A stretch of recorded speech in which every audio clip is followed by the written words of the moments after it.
Et le sénateur de la Polynésie, Te Varufric, est avec nous. Yorana.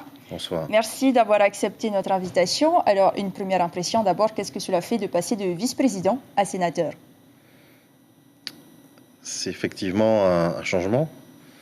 Et je tiens à remercier à nouveau tous les grands électeurs qui nous ont fait confiance, en particulier nos Tavana de tous les archipels qui ont fait ce déplacement pour pouvoir venir voter, nos représentants à l'Assemblée de Polynésie française.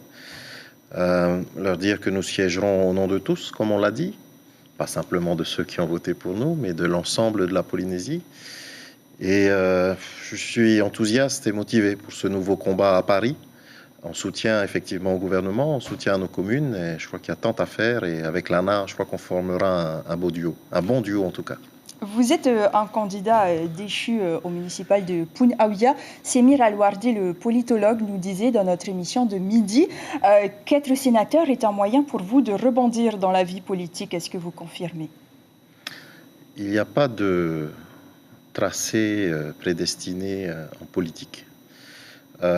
Lorsque le président et notre mouvement, le Tapura Wiratira, m'ont proposé effectivement de candidater au sénatorial, j'ai pris le temps de la réflexion, effectivement, après cette contre-performance à Punavia, mais enfin, je tiens à remercier les 2400 électeurs qui m'ont fait confiance au communal, ce qui n'est quand même pas négligeable. Nous avons un petit groupe au sein du conseil municipal de Punavia et je suis fier de pouvoir dire que nous avons une attitude constructive avec le maire, dont je crois pouvoir dire qu'il nous a soutenus également sur ces sénatoriales. Donc c'est un nouveau challenge qui s'offre. Est-ce qu'il est question de rebond ou pas? Ce qui est question en ce moment, c'est plutôt de notre pays qui souffre. Une situation particulièrement difficile avec ce virus mondial. Et le président, le Tapura, ont estimé que je pouvais être utile à Paris. Et donc, encore une fois, c'est avec enthousiasme que je prends cette fonction de sénateur et je tiens à remercier les grands électeurs de m'avoir porté leur confiance. Le président n'avait d'ailleurs pas voulu vous lâcher après justement les élections municipales puisque vous avez posé votre démission et il a refusé. Est-ce qu'aujourd'hui, vous ne craignez pas qu'être sénateur élu mette fin à votre carrière ou à votre avenir politique? L'enjeu du pays, c'est pas ce que devient Te Varufric demain, mais est-ce que je peux encore être utile? Oui.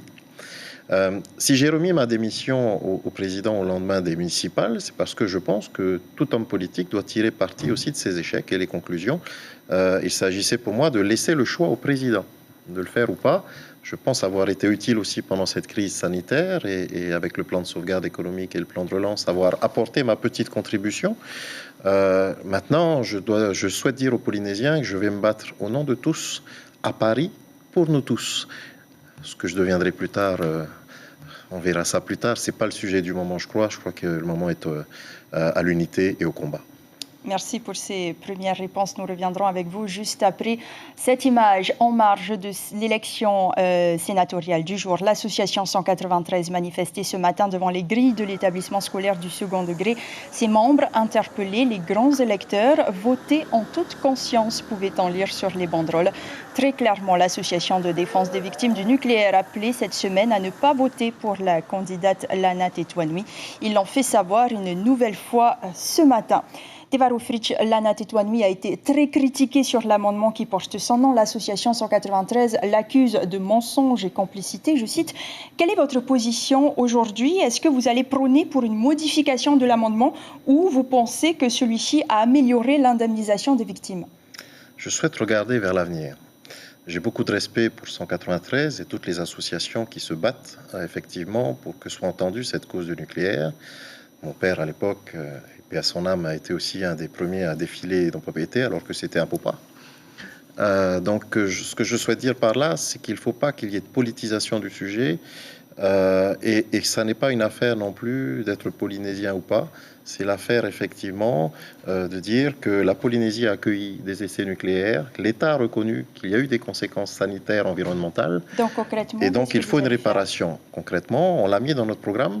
Nous souhaitons faire progresser encore l'indemnisation des malades, mais aussi les réparations environnementales en travaillant de manière constructive avec l'État. Donc on fera de notre mieux. Je ne veux pas débattre de l'amendement Tetuanui. Cet amendement a été adopté. Comme je vous l'ai dit, je souhaite parler d'avenir. Je serais ravi de rencontrer 193 s'il le souhaite aussi. Je crois que ce matin, ce n'était pas le moment approprié, c'était l'élection. Maintenant, nous sommes élus et Lana et moi, nous souhaitons travailler avec tout le monde. Mais il ne faut pas qu'on soit divisé sur le sujet, que chacun ait un avis, c'est normal. Il faut éviter aussi, je crois, de personnaliser les sujets.